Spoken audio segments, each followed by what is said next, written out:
Bueno, buenas noches. En principio agradecer a Indejur por la invitación a desarrollar este curso de Derecho Constitucional, que ciertamente el Derecho Constitucional, siempre he pensado que al igual que Introducción al Derecho, es una disciplina, una asignatura que de alguna manera se le ha devaluado, en el entendido de que se tiene la idea equivocada de que Introducción al Derecho, Derecho Constitucional, son cursos básicos que pueden incluso comprenderse y estudiarse con la sola lectura de un libro, y eso se evidencia incluso a veces en la asignación de los docentes a cargo de estas asignaturas.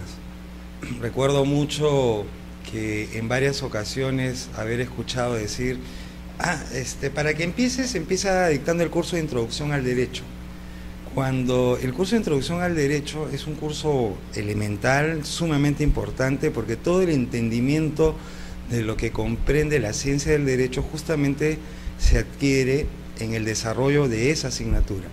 Y lo propio ocurre con el derecho constitucional, en la medida de que el derecho constitucional estudia la fuente de fuentes, la norma básica y fundante de todo el ordenamiento jurídico político de un Estado, que es justamente la Constitución. Entonces yo celebro la iniciativa de Indejur de haber programado este curso, que no busca otra cosa que refrescar algunos de los conocimientos que todos ustedes ya tienen en relación al campo del derecho constitucional. Y para empezar este curso, yo quiero empezar planteando una pregunta que creo que es lo fundamental para el entendimiento del derecho constitucional. Y tiene que ver esta interrogante, esta pregunta, con la naturaleza de esta disciplina. Y eso porque en los inicios y hasta incluso hoy en día, con menor énfasis por cierto, se ha planteado el cuestionamiento de qué tipo de disciplina es el derecho constitucional. Si es una disciplina jurídica o es una disciplina política. Y esta pregunta ha surgido a propósito de la temática de la que se ocupa el derecho constitucional. Entonces creo que sería importante empezar planteándonos esta pregunta: si es una disciplina jurídica o política.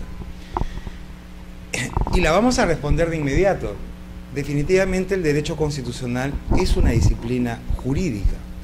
Y es una disciplina jurídica no solamente por la denominación derecho constitucional, sino porque nuestra disciplina, el derecho constitucional, comparte y contiene todos los aspectos que encierra el ámbito de lo jurídico. Es decir, en el derecho constitucional subyacen los componentes y las características propios del derecho, propias de lo jurídico. Así, por ejemplo, podemos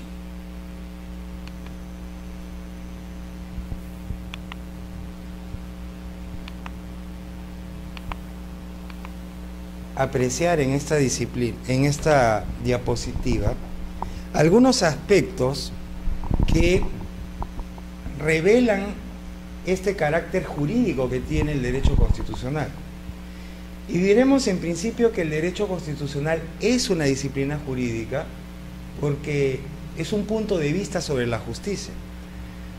Todo el derecho es un punto de vista de la justicia. La esencia fundamental del derecho es la consecución de la justicia. Si no, repasemos alguna de las definiciones más recurridas y usadas de lo que es el derecho, por ejemplo la de Gustavo Radbruch, que en un libro sobre filosofía del derecho establece, por ejemplo, que el derecho es el conjunto de normas de carácter obligatorio que disciplinan la coexistencia humana con la finalidad de alcanzar paz y justicia. Es decir, el elemento justicia es intrínseco a la idea de derecho, es intrínseco al campo de lo jurídico, y el derecho constitucional ciertamente es un enfoque, un punto de vista en relación a la justicia. Además, el derecho constitucional es una parte del orden global. Siguiendo esta misma definición de Radbruch, que dice que el derecho es un conjunto de normas que regulan, disciplinan la coexistencia humana, es decir, que ordenan la convivencia social, eso nos expresa la idea, pues, que el derecho es por naturaleza un orden, ¿no? Un orden social, y el derecho constitucional es esa parte del orden que comporta el derecho global. Es una parte de ese orden que tiene que ver fundamentalmente con las relaciones y gobernantes y gobernados, es decir, el derecho constitucional comporta esa parte del orden social que tiene que ver con las relaciones de poder, que tiene que ver con las relaciones entre gobernantes y gobernados, que tiene que ver con las instituciones que conforman la estructura del poder en el Estado. Consecuentemente, es una parte del orden y eso revela su esencia jurídica, su conexión con el derecho. Por otro lado, el derecho es un medio que disciplina la convivencia humana, hemos dicho y volvemos a reiterar. Y ese disciplinar de la convivencia humana supone que el derecho establece una serie de preceptos que restringen lo que es la arbitrariedad y lo que es el abuso del derecho, lo que es el abuso del poder. El derecho apunta a limitar, restringir el ejercicio arbitrario del poder, entendido el ejercicio arbitrario como la imposición de la voluntad del gobernante sobre lo que establecen las normas jurídicas. Y el derecho en general apunta a eso, y no solamente a restringir el ejercicio arbitrario del poder, sino también el ejercicio abusivo del derecho. Y el derecho constitucional es un mecanismo limitante del ejercicio excesivo del poder. El derecho constitucional, a través de la Constitución, lo que busca es implementar mecanismos que limiten, que restringen y ordenen el ejercicio del poder por parte de los detentadores. Y finalmente, el derecho en general es bilateral, ¿no? Y eso permite que la dinámica del derecho sea imperativo-atributivo, porque hay una relación de bilateralidad. Siempre en toda relación de derecho hay dos o más sujetos. Y el derecho constitucional es ciertamente también bilateral. La única particularidad en esto es que en el derecho constitucional siempre una de las partes es el Estado, como quiera que además es una disciplina de derecho público. En consecuencia, queda claro y resulta evidente que esta disciplina es una disciplina jurídica. Pero también es cierto que el derecho constitucional está fuertemente impregnado, fuertemente influenciado por la política, porque lo que disciplina, regula y norma el derecho constitucional son relaciones políticas. La realidad de la que se encarga el derecho constitucional de normar, de disciplinar, es la realidad política del Estado. Consecuentemente, hay una vinculación, una conectividad marcada en el derecho constitucional en relación con lo político. El derecho constitucional no es ajeno a lo político, porque las relaciones que regula el derecho constitucional son relaciones vinculadas al poder político. Con lo cual, entonces, podemos aseverar, como señala Vladimiro Naranjo Mesa, que es un destacado, bueno, ya falleció, un destacado constitucionalista colombiano, podemos aseverar, citándolo, que si bien es cierto la normatividad constitucional es por esencia jurídica, sus efectos también son por esencia políticos. Y a manera de conclusión podríamos decir que el derecho constitucional es una disciplina, una rama jurídica, pero impregnada fuertemente de contenido político. En consecuencia, a la pregunta inicial que habíamos planteado sobre la naturaleza del derecho constitucional, disciplina jurídica o política, diremos pues que es una disciplina jurídica, pero impregnada de un fuerte contenido, perdón, una disciplina jurídica, pero impregnada de un fuerte contenido político. Ahora, un siguiente punto que es importante que refresquemos y recordemos es la definición del derecho constitucional. Ciertamente es un tema que ustedes lo manejan, pero cabe hacer un recuerdo de ellos. Y yo he tomado una definición, en realidad les he planteado varias, pero he querido empezar por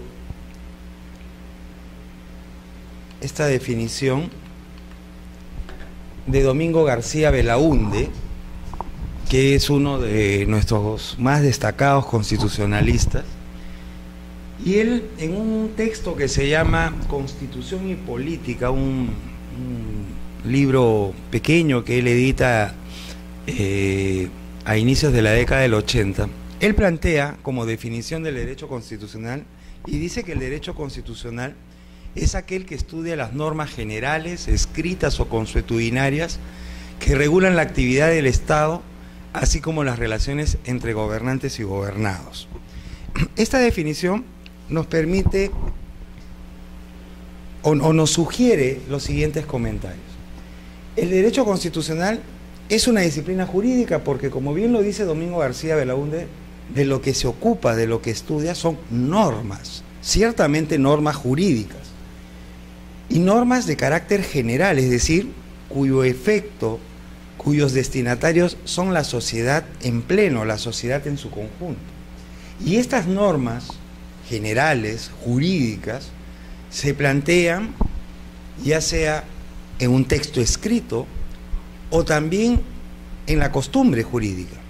Las normas constitucionales pueden estar recogidas y contenidas en un texto, y hablaremos entonces de constituciones escritas, o pueden estar recogidas en la costumbre constitucional, es decir, en la reiteración de actos en materia constitucional que cobran fuerza obligatoria porque tienen un respaldo por parte del Estado le da validez jurídica. Entonces tenemos que el derecho constitucional, disciplina que estudia normas jurídicas de alcance general que pueden estar plasmadas en escrito o en la costumbre y que se ocupan de ¿qué? Se ocupan fundamentalmente de la actividad del Estado y de las relaciones individuo-autoridad, es decir, de las relaciones entre gobernantes y gobernados. Eso es el derecho constitucional, de eso se ocupa el derecho constitucional. Sin embargo, Pedro Néstor Sagüez, un destacado constitucionalista argentino que dicho sea de paso se encuentra en estos días acá en Lima, invitado por la Facultad de Derecho de la Universidad de Garcilaso, entiendo, él señala en relación al derecho constitucional que el derecho constitucional es un sector del mundo jurídico que se ocupa de la organización fundamental del Estado. Esta definición, que ciertamente es una definición escueta, corta, me resulta importante porque complementa lo señalado por García Belaúnde. Y lo complementa por esta expresión que se ocupa de la organización fundamental del Estado. Complementa la definición de García Belaúnde por el hecho de que, si bien, como hemos señalado, el derecho constitucional se ocupa de la actividad del Estado, de la organización del Estado y de las relaciones gobernantes y gobernados, también es cierto que el derecho constitucional se ocupa de esta temática, pero en sus aspectos fundamentales. Y Sagüez reflexiona sobre esto de lo fundamental de la siguiente manera, y dice, ¿y qué cosa es lo fundamental? Porque, sostiene Sagüez, lo fundamental tiene un carácter relativo, en la medida de que lo que es fundamental en una sociedad no siempre resulta siendo fundamental en otra sociedad. Con lo cual podría decirse que lo fundamental está condicionado a elementos culturales, históricos, políticos, religiosos, etc. Y Sagüez plantea como ejemplo de esta suerte de relatividad del carácter fundamental o de la expresión fundamental la Constitución turca de 1961, que en su artículo 163 regula el uso del fez. El fez es ese gorrito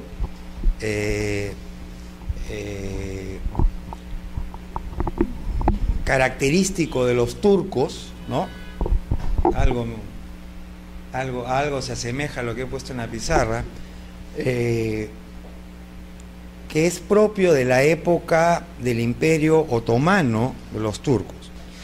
El artículo 163 de la Constitución turca regulaba el uso del fez. Y entonces, para nosotros los occidentales, la regulación de una indumentaria, de un gorro, de una vestimenta, ciertamente no resulta fundamental. Es más, creo que hasta podríamos considerar de ridículo si a alguien se le ocurriera plantear una norma constitucional que tenga que ver con la indumentaria o vestimenta. Pero para los turcos esto sí era fundamental. ¿Por qué? Porque Turquía, hasta la segunda década del siglo XX, era una sociedad bastante detenida en el tiempo. Yo me atrevería a decir que era casi una sociedad medieval, al punto que, por ejemplo, es recién a partir de 1921 que los turcos comienzan a identificarse a través de apellidos, ¿no? Y eso gracias a la reforma de Mustafa, un militar y político turco que transformó Turquía. Entonces, este gobernante consideraba de que el ingreso de Turquía al desarrollo, a la modernidad, comportaba occidentalizar la sociedad. Y ciertamente que occidentalizar la sociedad pasaba por dejar de lado algunos elementos emblemáticos de la sociedad de antiguo régimen. Y este sombrero aparentemente inofensivo era una suerte de símbolo del antiguo régimen, por lo cual para ellos sí reportaba una importancia trascendental el hecho de regular, prohibir el uso del fez, porque era una suerte de marcar una línea entre un antes y un después, ¿no? Entonces, ciertamente tiene razón Sagüez en su reflexión de que lo fundamental tiene una suerte de carácter condicional de una sociedad a otra. Sin embargo, y a pesar de esa suerte de relatividad en lo fundamental, Sagüez afirma que, si bien es cierto, cada sociedad presenta sus propias particularidades, también es cierto de que existen algunas materias, algunos temas que son transversales a toda sociedad, es decir, que resultan siendo fundamentales e importantes a cualquier sociedad, independientemente de su cultura, de su origen, de su pasado, de su historia, de su tradición. Y esos aspectos que son fundamentales de manera horizontal, transversal, a toda sociedad, sea esta musulmana, occidental, desarrollada o en vías de desarrollo, esos aspectos que son fundamentales son estructura del Estado, organización del poder y relación individuo-autoridad. Esos tres aspectos son imprescindibles, ¿no? Son fundamentales en toda sociedad, al punto de que no hay constitución que no contenga una parte orgánica que justamente desarrolla lo relativo a la estructura del Estado y a la organización del poder en el Estado, y una parte dogmática que tiene que ver con los derechos y libertades de los individuos, es decir, la relación gobernantes y gobernados, es decir, la relación individuo-autoridad. De tal suerte que, vinculando estas dos definiciones, podemos, a manera de conclusión, señalar que el derecho constitucional es una disciplina jurídica que se ocupa del estudio de normas escritas o no escritas relativas a la estructura, organización del Estado y a la relación individuo-autoridad en sus aspectos fundamentales. Yo siempre pongo como ejemplo, para graficar esto de que el derecho constitucional se ocupa de estas materias en sus aspectos fundamentales, señalando, por ejemplo, la siguiente pregunta. ¿Nuestra Constitución se ocupa, por ejemplo, de los gobiernos locales? La respuesta es sí. Si nosotros revisamos nuestro texto constitucional, vamos a advertir que hay un capítulo dedicado a la descentralización. Y en ese capítulo dedicado a la descentralización se ocupa del tema de los gobiernos locales. Pero se ocupa de los gobiernos locales en sus aspectos fundamentales. No establece, por ejemplo, en nuestra Constitución cuáles son los órganos de gobierno o de poder de los gobiernos locales, es decir, consejo municipal, alcaldía, etcétera, etcétera. Cuáles son las atribuciones, competencias de los municipios y de sus órganos o de sus autoridades.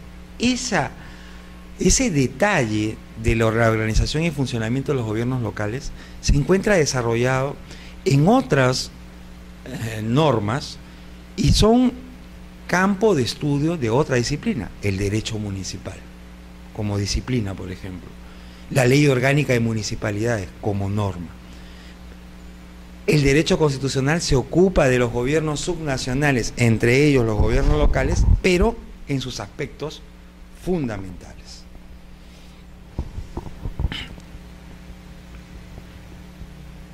Ahora,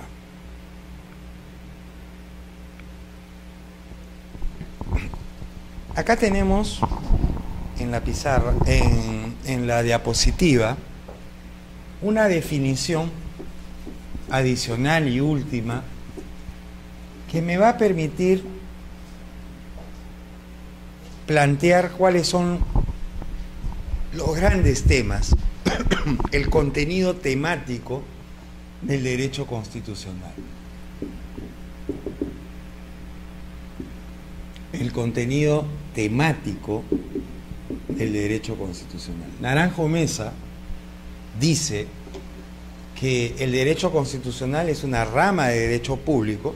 Una vez más, volvemos a corroborar que nuestra disciplina es una disciplina jurídica que estudia, dice, la estructura del Estado dentro del marco de la Constitución, la situación del individuo frente al poder del Estado, la organización y funcionamiento de ese poder, el poder del Estado, en sus aspectos fundamentales, y las instituciones políticas que se constituyen en el soporte de la vida estatal. Esta definición de Vladimiro Naranjo Mesa nos plantea entonces que el derecho constitucional fundamentalmente tiene 4 grandes temas, que son los siguientes. Estructura del Estado.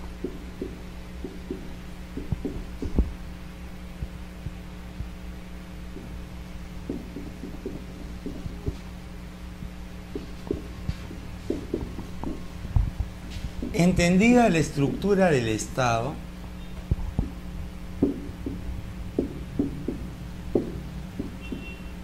como los elementos del Estado. Un primer tema del que se ocupa el derecho constitucional es en relación a la estructura del Estado en el marco de la Constitución. Porque ya hemos dicho hace unos momentos de que el derecho constitucional no se ocupa de toda la estructura del Estado o de la estructura del Estado en todos sus aspectos, sino en sus aspectos fundamentales. Y sus aspectos fundamentales están plasmados en la Constitución. Entonces, el derecho constitucional plantea como primer gran tema la estructura del Estado, es decir, los elementos del Estado. Entendido por elementos del Estado, los tradicionales, población o pueblo, territorio y poder estatal, ¿no? Ese es uno de los grandes temas de los que se ocupa el derecho constitucional. Pero no solamente se ocupa de eso, sino también se ocupa de la relación del individuo frente al poder del Estado.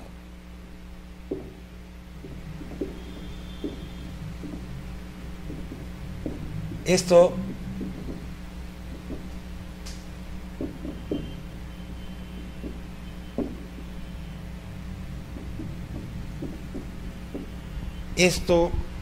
que también se conoce o se plantea como relación individuo-autoridad, ¿no? Y esta relación individuo-autoridad tiene que ver ¿con qué? Con los derechos y con los deberes. Por eso todas las constituciones tienen una parte dogmática, una declaración de derechos, como dirían los norteamericanos o los anglosajones, un Bill of Rights, ¿no? Una carta de derechos, pero también de deberes, ¿no? Porque es una relación individuo-autoridad y es una relación de ida y vuelta. El Estado tiene, los individuos tenemos derechos, pero también tenemos deberes para con el Estado y viceversa, ¿no? Un tercer gran tema es la organización del poder, ¿no?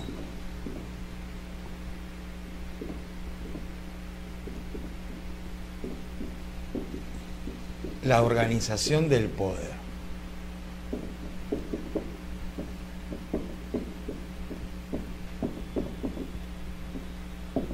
En palabras de Naranjo Mesa, ¿no? La organización y funcionamiento del poder del Estado. Ese es otro tercer gran tema. Y esto tiene que ver con el régimen político. El derecho constitucional tiene como otro tema fundamental el régimen político, ¿no? Es decir, las relaciones entre los órganos de poder del Estado, ¿no? Ejecutivo, legislativo y judicial. Esa es una materia propia, importante, de la que se ocupa el derecho constitucional, cómo están vinculados, conectados, la dinámica entre los órganos de poder del Estado, ejecutivo, legislativo y judicial. Y finalmente,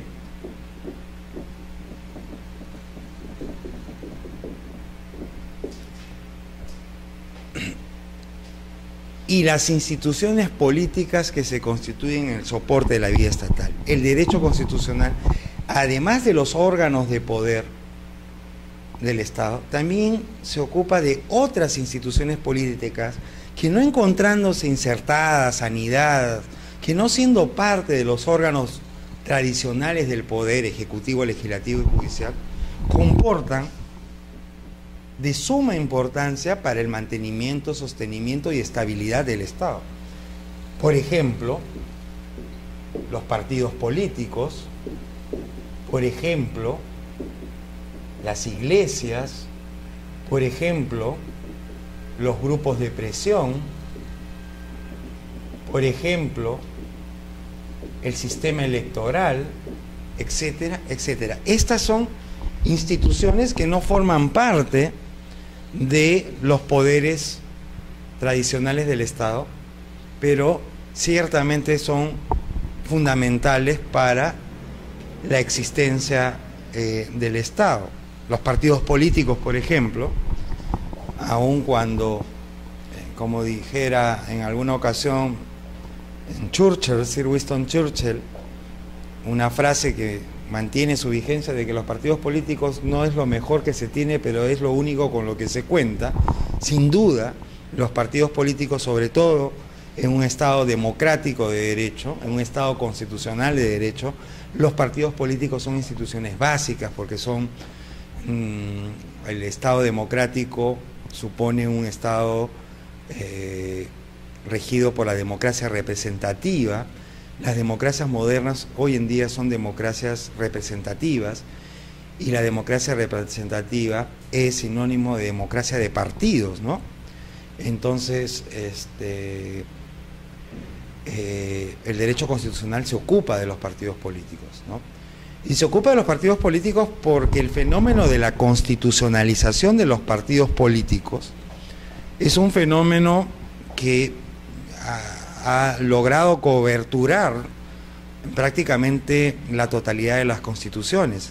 Entendido esto de constitucionalización de los partidos políticos, en el hecho de que las constituciones tratan sobre los partidos políticos, se ocupan de los partidos políticos. Eso ya es una tendencia generalizada. Nosotros, a partir de la Constitución de 1979, es que hemos dado un tratamiento constitucional a los partidos políticos. Hasta antes de la Constitución del 79, estas instituciones, los partidos, no eran reguladas en la Constitución, mencionadas en la Constitución. La Constitución del 79 es la primera en hacerlo y la del 93 ha seguido esa misma línea. Las iglesias ciertamente también comportan instituciones que, no siendo naturalmente instituciones políticas, ciertamente son instituciones que se politizan en la medida de que son actores y sujetos de relación política, ¿no? Al punto que, por ejemplo, nuestra Constitución no deja de mencionar a la Iglesia Católica y a las otras confesiones religiosas, y porque en el campo de la ciencia política las iglesias son lo que se denominan los denominados poderes fácticos, ¿no? Es decir, no son poderes formales, pero son poderes que actúan en los hechos, en las relaciones políticas, ¿no? Basta con revisar el todavía pendiente proceso de debate de esta ley de unión civil para ver la importancia política que tienen las iglesias, y no solamente me refiero a la Iglesia Católica, ¿no?, sino en general a las iglesias, que siempre están presentes en algunos temas políticos que son relevantes, ¿no? Pues bien, entonces eso es lo que comprende la definición de derecho constitucional. No puede entenderse ni estudiarse una disciplina si no planteamos cuál es su objeto.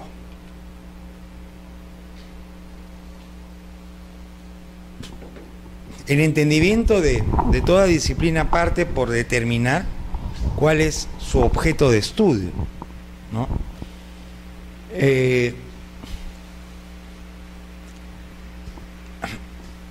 Y acá yo he extraído una definición de objeto de estudio del derecho constitucional de uno de los grandes constitucionalistas del siglo XX, André Jaurioux. Jaurioux fue francés. Su padre también fue un gran jurista, fue Maurice Jaurioux, ¿no?, uno de los padres del derecho público francés, ¿no? Él dice que el objeto del derecho constitucional es el encuadramiento jurídico de los fenómenos políticos. Entonces, si preguntáramos cuál es el objeto del derecho constitucional, la respuesta está ahí: encuadramiento jurídico de los fenómenos políticos.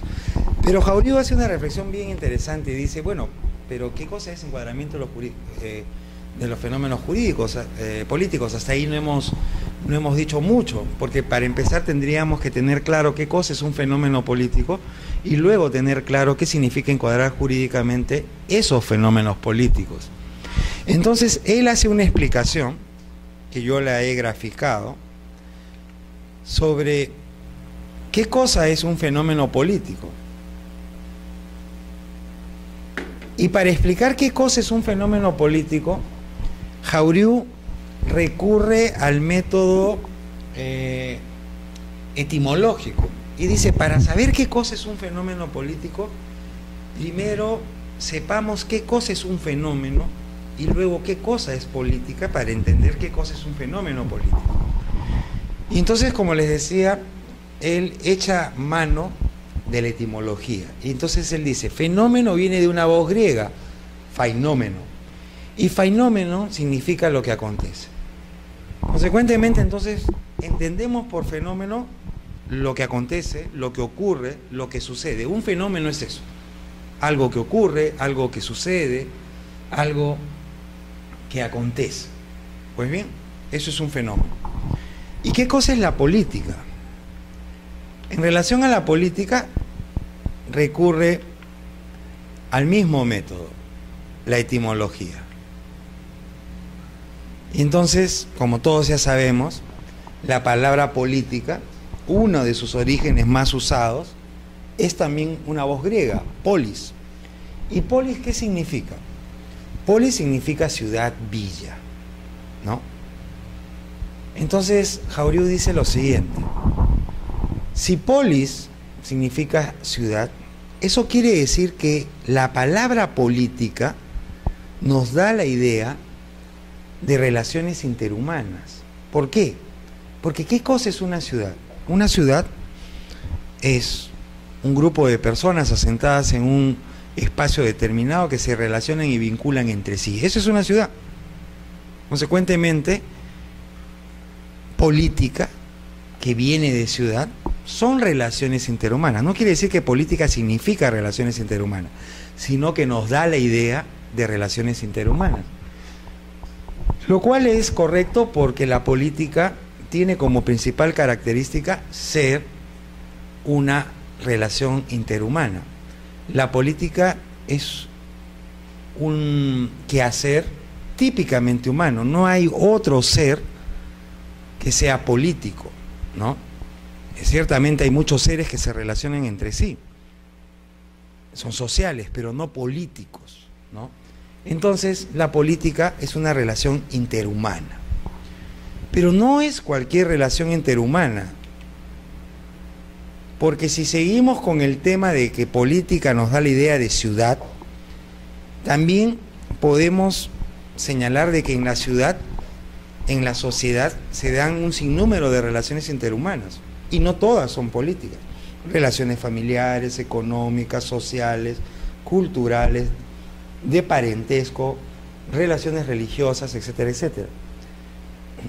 Cuando hablamos de relaciones interhumanas, o sea, de fenómenos políticos, cuando esas relaciones interhumanas encierran estos supuestos, cuando esas relaciones interhumanas están caracterizadas por estos supuestos, en menor o mayor grado, pero tienen latente y presente estos supuestos. Hablamos de relaciones políticas, entonces, cuando esta relación interhumana comporta una afirmación del hombre por el hombre. Cuando esa relación interhumana además persigue lo que es bueno para la sociedad. Cuando esa relación interhumana tiene como actores o sujetos a gobernantes y gobernados. Ahí identificamos una relación política.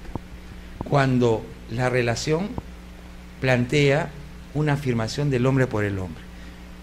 ¿Y qué cosa es afirmación del hombre por el hombre? Lucha, antagonismo. Toda relación política es antagónica, conflictiva, ¿no? Y hay varios ejemplos.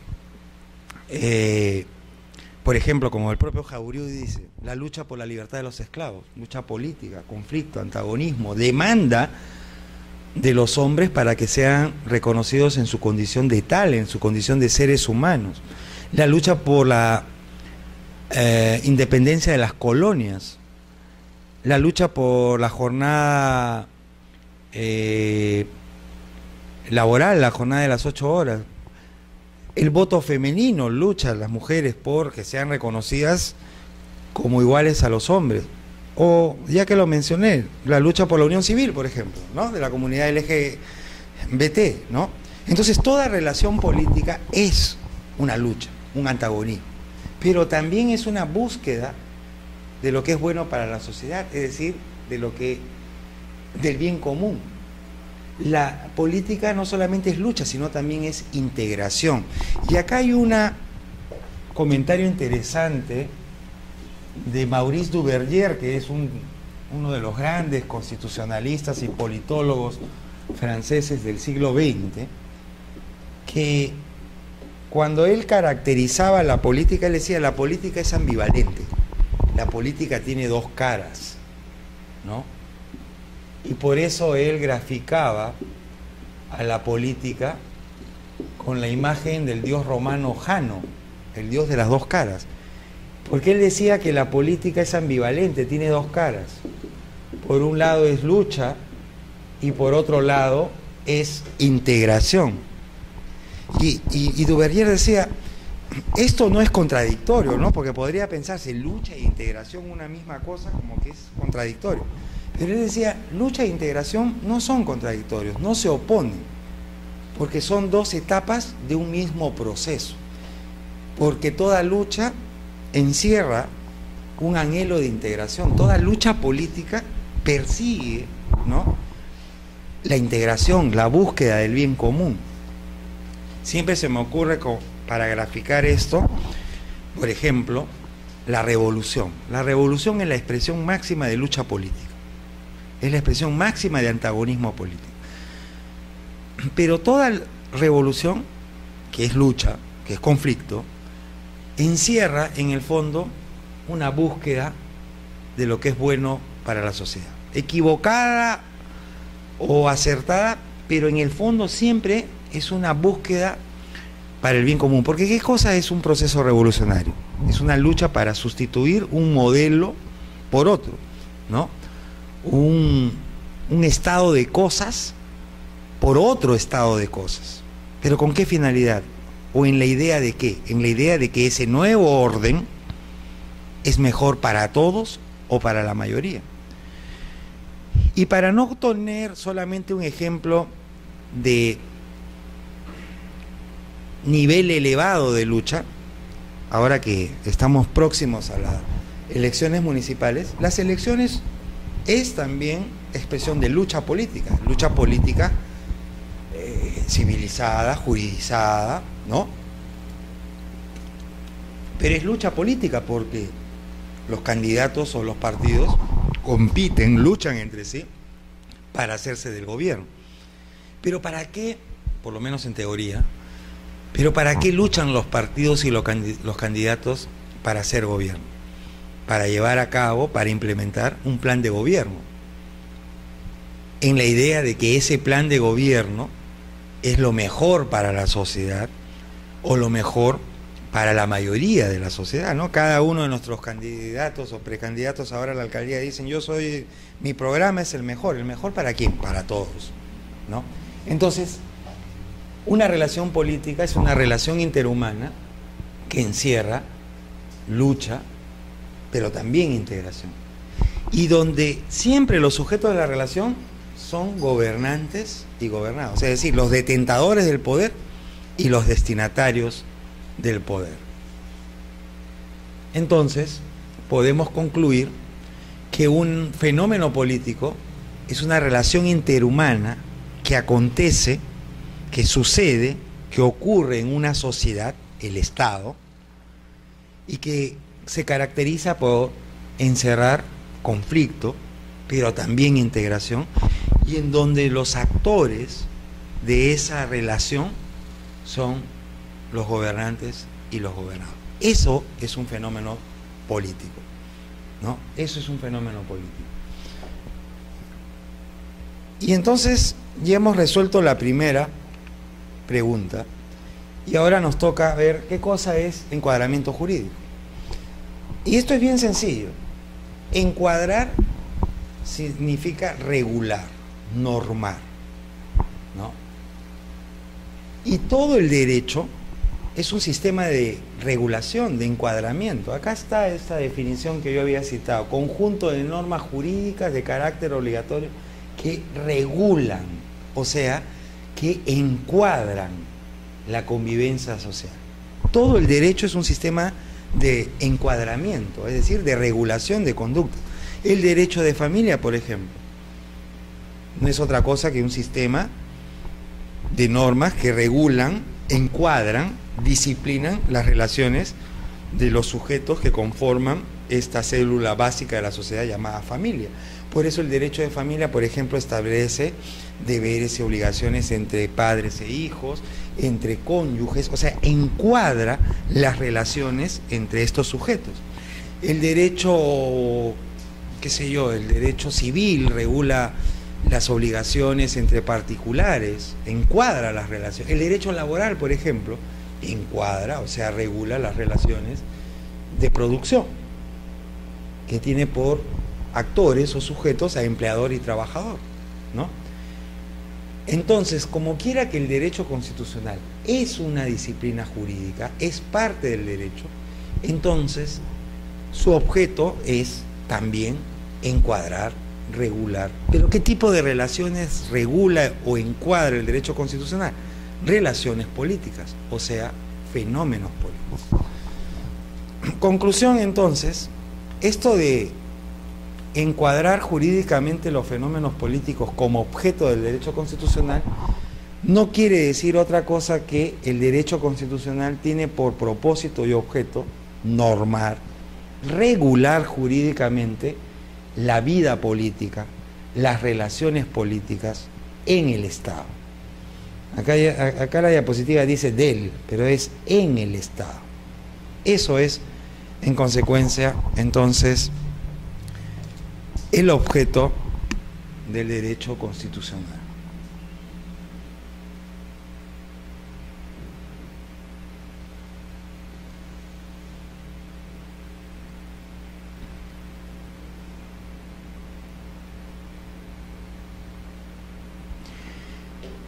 Bien, si hay alguna pregunta, con la mayor libertad. Este fenómeno de lucha e integración se podría definir como dialéctica, ¿no? Claro, es una relación dialéctica, en efecto, ¿no? Así es, ¿no? O sea, ese carácter aparentemente contradictorio es un fenómeno dialéctico, ¿no? Donde lucha e integración, la lucha es esa expresión dialéctica, ¿no? De tesis, antítesis, ¿no? Sí, ciertamente. Para hablar en términos dialécticos. Doctor, interesante la observación que hace al comienzo con Sagüez, sobre lo de fundamental. sobre la relativización del derecho, de diferentes culturas. Así es. Sí, porque cada sociedad tiene sus propias particularidades, ¿no? Sobre todo cuando hablamos de culturas distintas, ¿no? En el caso de Turquía es todo una cultura diferente a la occidental, ¿no? Entonces ciertamente hay algunos aspectos que para ese tipo de sociedades resulta siendo importante, relevante, que no lo van a hacer en sociedades que tienen otra cosmovisión, otra ideología, otra forma de mirar el mundo, ¿no? Pero en lo que sí se coincide, como lo dije, y en lo que sí hay transversalidad, es en estos aspectos que hemos mencionado, ¿no? Organización del poder, cualquiera que sea la organización del poder, ¿eh?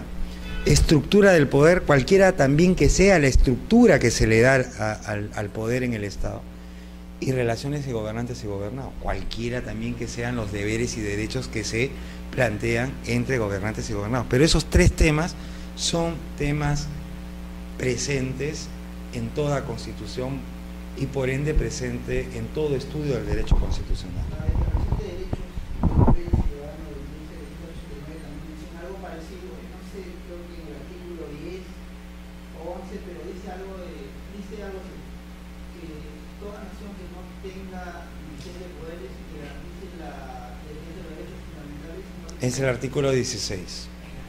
El artículo 16. Así es. Así es. como para marcar diferencias, como para decir quién elabora una constitución y quién no elabora una constitución. Así es. cuáles son los Pero ese artículo tiene una crítica. Y tiene una crítica en relación a que no es exacto lo que... Ese artículo lo que dice es de que todo Estado que no cuente con una separación de poderes no cuenta con una constitución, ¿no? Algo así plantea. O sea, la idea es de que todo Estado, para calificarlo como que cuenta con una constitución, debe proclamar la separación de poderes. Pero eso no es tan cierto. Ya haciendo un análisis rigurosamente constitucional, porque eso querría decir que en los estados autoritarios no hay constitución, y eso no es cierto, ¿no?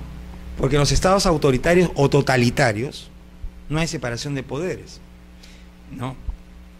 Y eso no quiere decir que no tienen constitución, porque todo estado tiene constitución. Se entiende la proclama francesa, porque ciertamente ese documento es un documento que enarbola las ideas del constitucionalismo liberal, ¿no? Pero no es exacto esa idea.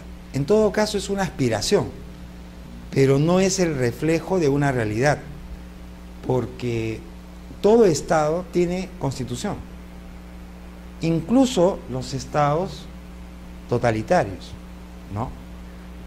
Incluso aquellos estados que no plantean una separación de poderes, como son, por ejemplo, las monarquías absolutas, que todavía hay monarquías absolutas. Ahí está el caso de Qatar, Omán, son estados que son monarquías absolutas. Y justamente eso vamos a conversar ahora.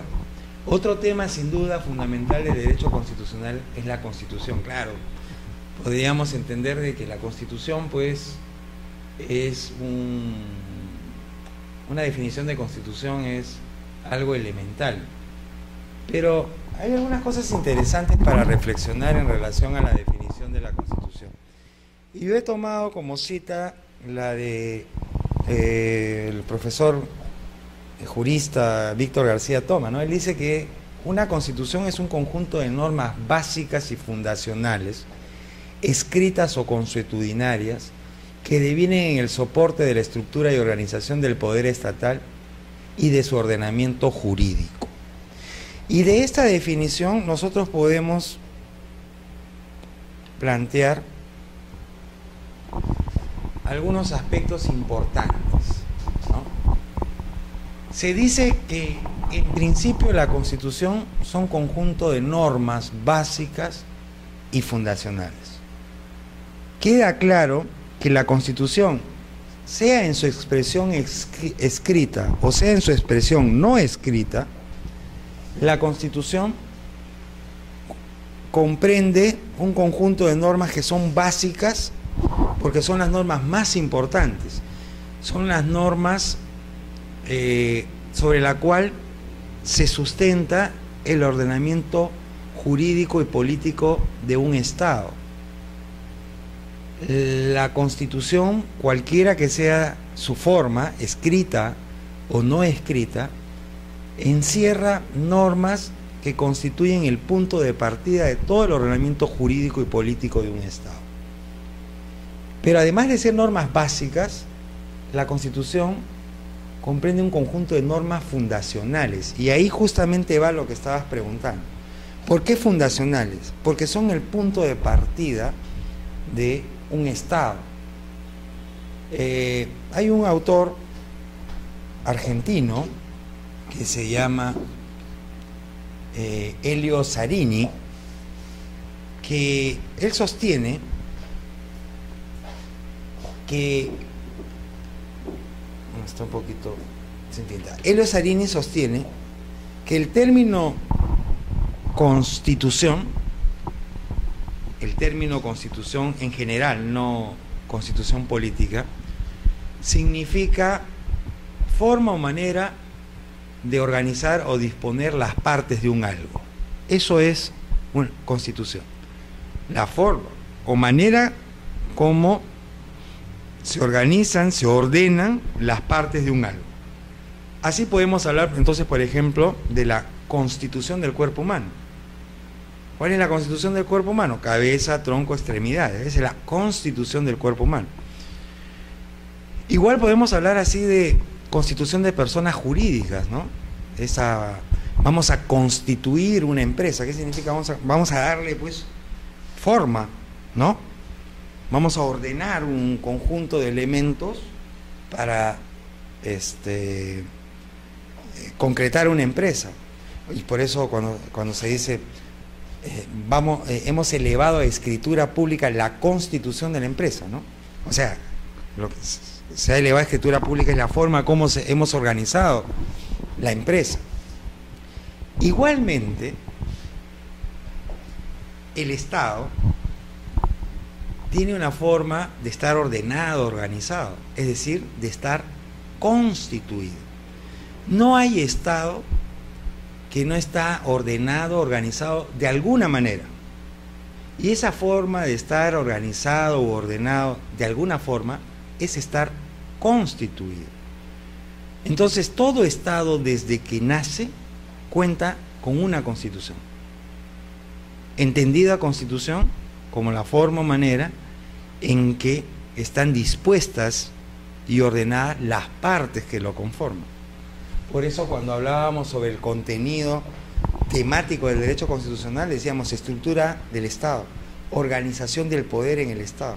Y todo eso está recogido en la Constitución. Consecuentemente, desde que nace un Estado ya tiene una forma en cómo están compuestos sus elementos, en cómo está ordenado y organizado el poder en el Estado, de cómo se plantean las relaciones gobernantes y gobernados. No hay Estado sin Constitución. Lo que quiere decir es que la Constitución contiene normas, además de importantes, básicas, elementales, fundacionales, porque dan origen a la existencia del Estado. Pero además, la Constitución es una afirmación normativa de la estructura y organización del poder del Estado. Es decir, el Estado se estructura y organiza su poder a través de la Constitución, ¿no? Por ejemplo, en nuestro caso, somos un Estado descentralizado, ¿no?